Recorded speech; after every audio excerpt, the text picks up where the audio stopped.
Hello, y'all. How's it going? This is a pre-lecture on Hans Georg Gadamer. There's my dog. Hey, Pandora. And I have another lecture prepared for you where I take you through the reading that we're going to do, his monumental and brilliant book, Truth and Method. But I wanted to prepare you briefly for sort of what he's doing and why he's doing it. So the first important word to understand in this unit of the class for Gadamer is the word aesthetics. Aesthetics. Aesthetics. You've probably all heard the word before. Typically, it will refer in modern days to something having to do with art and the judgment of art. But in its root meaning, it refers to feeling. Aesthetics is the study or the exploration of feeling. And on the surface of it, that may seem like a very strange thing, especially for philosophers who tend to be, very intellectual and logical and all of that, for philosophers to study. But in fact, it's one of the oldest questions in philosophy, and I think one of the most fascinating and interesting. So the basic question of aesthetics is, what is it to feel? What is it to feel? Now, why would we even ask that question? Well, if we go back to Plato, at least the sections that we read, we notice that he talks a little bit about desires. He thinks that that's one of the basic parts of human experience, desires and perceptions. But he really sees those as the lowest form, and that, remember, he argues that whether it's in the city, with its organizational structure, or within the self, the soul, the mind, the intellect, has to be in charge of our desires and our will, unless we want chaos, internal conflict. And he spends most of his time in the cave and in the Republic talking about how we can understand, how we can know, how we can think correctly. Not really concerned with feelings.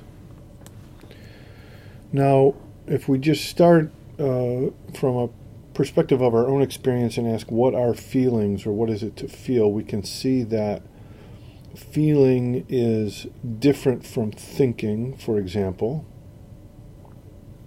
It's different from remembering other parts of human experience, right? It's not really a moral thing. You can feel lots of things, and it's not necessarily right or wrong, good or bad. It's certainly not the same as logic. It's not the same as wanting or desiring. There are a lot of feelings that we might have, and I'll give you examples in a minute, that really don't have any desire attached to them. It's not really a part of social life. We can investigate what does it mean to be part of a human community, and that's part of human experience. And feelings, again, are not exactly that. Feelings are not any of these things, and yet feelings accompany all of these things. When we talk about aesthetics in the most basic sense, we're talking about something that is always there in human experience. It's always there. It's with you right now. We always feel. There's always something, or many things perhaps, that we are feeling at any given moment. So, while feelings don't get a lot of attention very often, they're always there, and aesthetics tries to patiently take some time and examine what are they and what role do they have in human life. And feelings are not the same as emotions, although very often they can overlap. You can be very angry, you can be very sad, and you could call that a feeling, and that's maybe appropriate.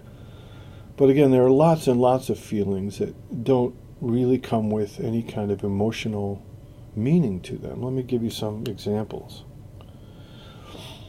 Think of what it's like to feel the carpet in your bedroom with your hand. Right? And then you feel the wall. Then you feel the door. Then you feel the doorknob. These are all examples of feeling, the experience of feeling.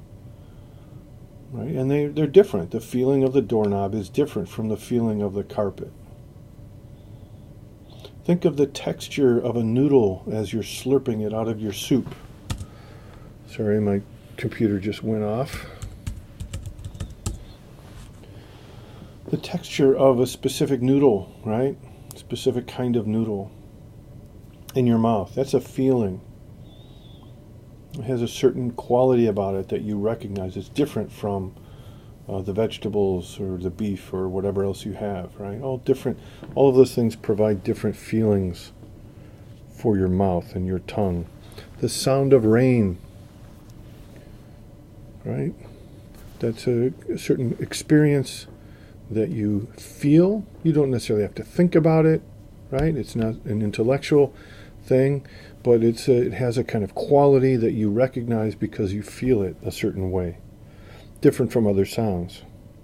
Right now, the pressure of your butt and your legs on the surface of the chair that you're sitting in, there's a specific feeling, right? There's a way that feels is different from if you stand up. That feels differently. The interplay of colors during a sunset, right? That has a specific feel to it. You might remember it as particularly beautiful. Has a different feel from the interplay of different colors, say in a painting or really anywhere that you are.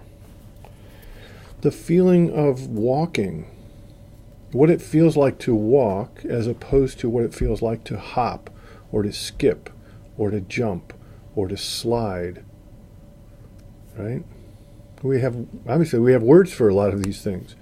So, we might say jumping is an action, but at the level of aesthetics, that action carries with it a certain feeling that differs from the feeling of walking, the feeling of sitting, etc. And we have a whole discipline devoted, I shouldn't say really discipline, we have an art devoted to exploring what it feels like to move.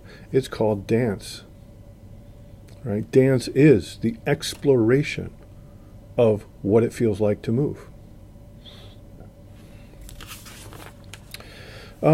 Now, going back to the list, I said feelings are not intellectual things, they're not memories, etc. Nonetheless, there are a lot of intellectual experiences, perhaps all intellectual experiences carry with them certain kinds of feelings. So think about your experience of trying to solve a particularly difficult problem, and you come to the solution. There's a certain feeling, right? The aha moment, you might say, or the culmination of lots of tension. It builds up and then it is released and you have the solution. There's a feeling there. The feeling of grief at losing a loved one, obviously, right? A very intense feeling, differing from lots of other kinds of feelings. The feeling of safety when you're with your best friend and you can just say anything, right, and be open with them. There are a lot of intellectual and emotional dimensions to that experience, but it also carries with it a certain kind of feeling. The pride in having made a moral decision, in having done the right thing. Now, you may not have done it in order to feel a certain way, but it does result in a certain feeling of pride, right? You feel kind of elevated as being a better person. All right, so these are just some examples. I hope you get the sense that I could go on and on and on, and we could all go on and on and on, and recognize that every time we do something, every time we're walking around the world and experiencing the world, no matter what we're thinking about, no matter what it means, no matter if it's right or wrong, etc., all of that is perhaps involved in the situation. But one thing that's always there are feelings. Not emotions, right, but feelings. The way it feels to be doing that, the way it feels to be humiliated, the way it feels to be loved, the way it feels to walk across a beach in your bare feet, the way it feels to touch a glass of water when it's too cold, right? All of this feeling, and this is what Gadamer is interested in, in the section we're going to read, what feeling does and what it means to us. Now, typically, and I think for a very good reason, philosophers, in order to examine these questions, have turned to an area of human life that is most directly involved with feelings, and that is the arts. Right? So, excuse me, when you go to a museum, look at paintings and sculptures, etc., you're thinking about things. You have concepts and ideas, and maybe you're interested in the history a little bit. But primarily, people go to look at works of art, to engage works of art, in order to enliven, stir up, maybe even disturb, but certainly to awaken in them, right, forms of feeling. You are pleased at something, you say it's beautiful because it's done something to you, right? It's moved you, we say, in a certain way. And the part of you that it's moved is your feelings. Again, there are always ideas involved, but especially when you look at abstract art, they try to get away from representing anything where you can say that's a person or that's a cloud. It's shapes and patterns, and these things are dealing as directly as possible with what it feels like to see colors, what it feels like to see shapes, right? And music, obviously, connected intimately with dance to get you to move and to feel what it's like to move, but also, we say it all the time, that the music moves you kind of internally, right? It's doing something to you, yourself, and it is manipulating, playing with, changing, altering, reorganizing your feelings.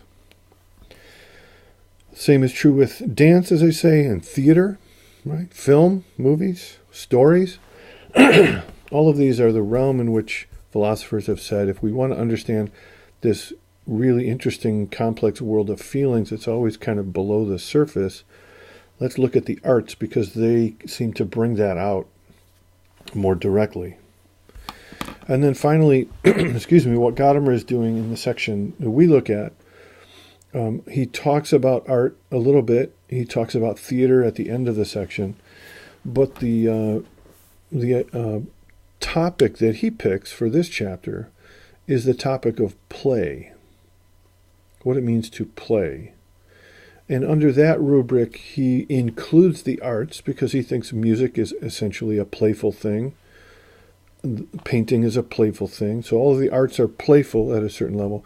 But he can also include things like games, which are clearly playful. That's what you do with a game. You play it. And so he is trying to explore and make sense of what it is we're doing in human life when we play. When we play with shapes and colors, we're painting. When we play with sounds, it's music. When we play with the body's movement, it's dance. And when we play checkers, we're playing with intellectual strategies, etc. All of these games and sports and arts can fall under the category of play. So that's what he's examining. What I'll do in the next video is take you, slowly, word by word, really, sentence by sentence, through some of the main ideas he says. But what I want you to understand from the start now is that we're talking about things that all of you have had plenty of experience with. All of you, I'm sure, love and value in different ways in your life. That is play. So some of you really, really love music, whether it's listening to it or playing it or both. Some of you really, really love games, video games, board games, right? All kinds of games. Some of you really love sports, etc. We all have direct experiences with play, and I want you to think about those and use those as a sounding board every time Gadamer makes a claim and says, this is what's happening and this is how it works. I want you to ask yourself, is that true of my own life? And if it is, to think, oh, okay, maybe I never thought about it that way, but that's kind of interesting. What does that tell me about myself? What does it tell me about what it means to be human? So Gadamer is going to represent for us a philosopher who says if we want to know what it is to be human, we have to talk about more than just the intellect and the mind, to talk about more than just logic and arguments and reasoning. We have to talk about more than just morality and right and wrong, etc. We have to talk about feeling. We have to talk about play. We have to talk about that level of our experience that's always there but really doesn't usually get much attention. So I hope you enjoy it. It's one of my favorite passages in all of philosophy. It's not easy, but that's what the second lecture is there to take you through. So thank you very much. I'll talk to you soon.